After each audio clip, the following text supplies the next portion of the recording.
Salam Kamir, kekaguman ilahi mengarah pada iman dan rahmat.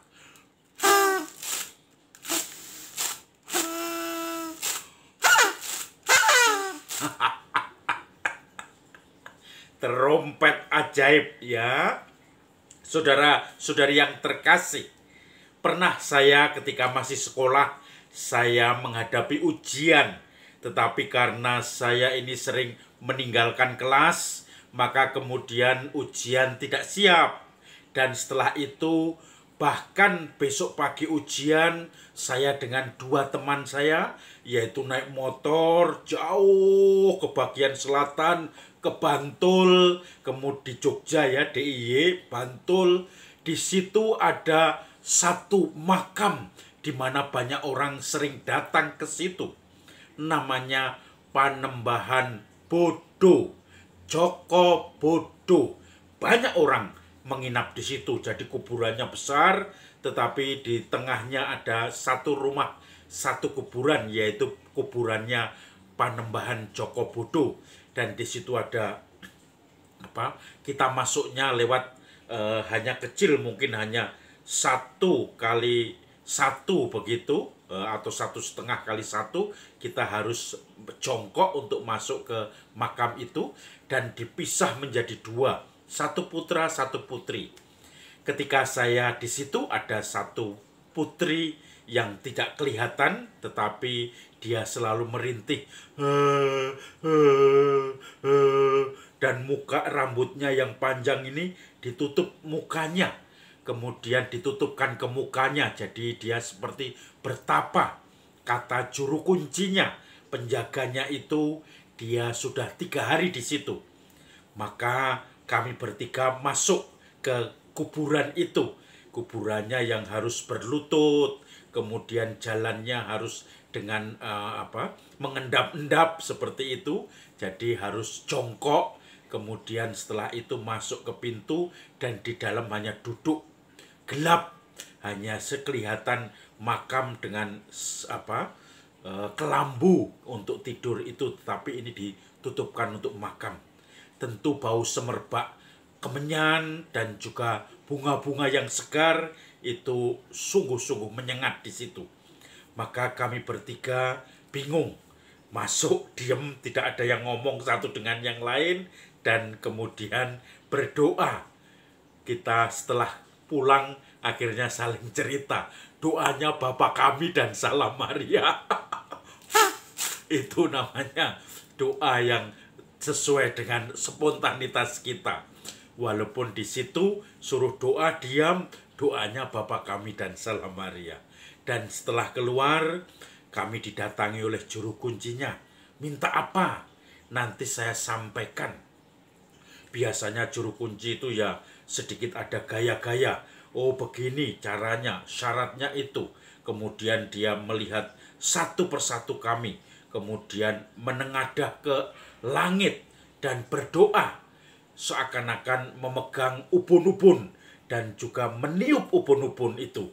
Supaya ujian besok pagi berjalan dengan lancar. Dengan seperti tukang sihir itu ya, seperti dukun itu, dia uma-umi dengan mulut yang berbisik-bisik seperti berdoa, kemudian mendoakan kami, dan kemudian meniup ubun-ubun dengan seperti pokoknya ada tanda-tanda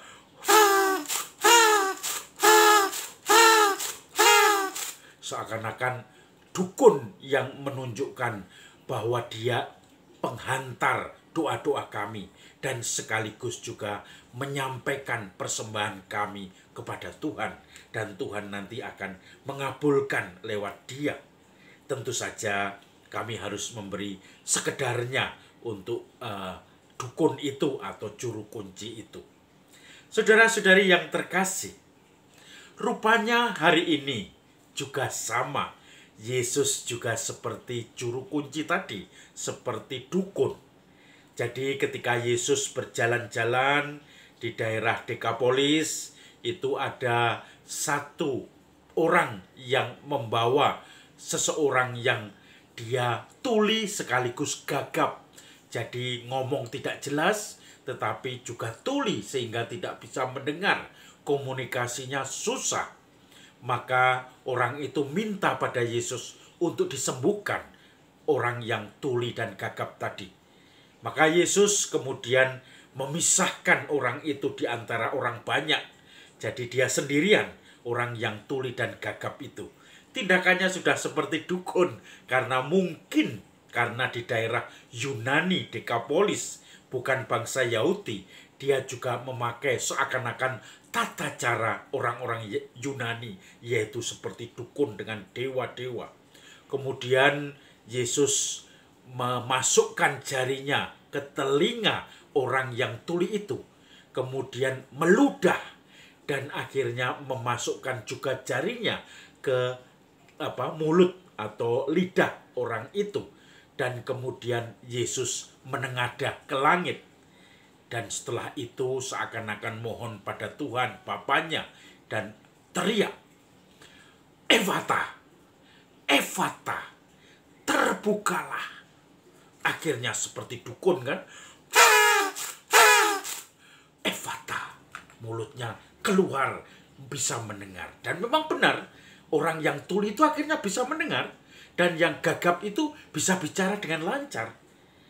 Maka kemudian orang di sana takjub melihat Yesus, dan Yesus mengatakan, "Jangan kau ceritakan semua ini, karena kamu belum paham tentang Mesias, tentang penyembuhan ini, bahwa anak manusia harus menderita." Tetapi ternyata mereka makin dilarang, makin menceritakan segala yang dia alami, melihat Yesus yang menyembuhkan orang yang tuli dan gagap itu. Saudara-saudari yang terkasih, kadang kita tuli, kadang kita juga tidak lancar berbicara atau gagap. Saya punya kenalan atau teman umat seorang prodiakon. Menarik ceritanya. Pada saat awal-awal dulu ketika dia tidak terpikirkan menjadi prodiakon, untuk ngomong di depan umum, memberikan renungan, memberikan sosialisasi, memimpin pendalaman iman, apalagi sharing dan seluruh doa-doa yang harus mengarang sendiri, itu bagi dia setengah mati, grogi di depan umum. Dan waktu itu juga dia tidak mau mendengarkan apa yang diajak Tuhan untuk menjadi seorang pewarta, yaitu prodiakon di situ, atau pelayan juga sekaligus. Maka kemudian dia selalu tinggal tuli, hanya Sabtu atau Minggu datang misa setelah berkat pulang, Minggu misa setelah berkat pulang. Ada pertemuan di lingkungan juga tidak datang. Sekali-kali kalau rumahnya ketempatan pasti datang karena di rumahnya sendiri, bahkan menyediakan snack dan minuman. Tetapi kalau harus di tempat lain, dia tidak mau. Tapi kemudian dalam suatu proses pengalaman di mana keluarganya yang waktu itu ada satu mamanya sedang sakit. Kemudian sakitnya itu semakin parah, selain juga usianya memang semakin tua juga.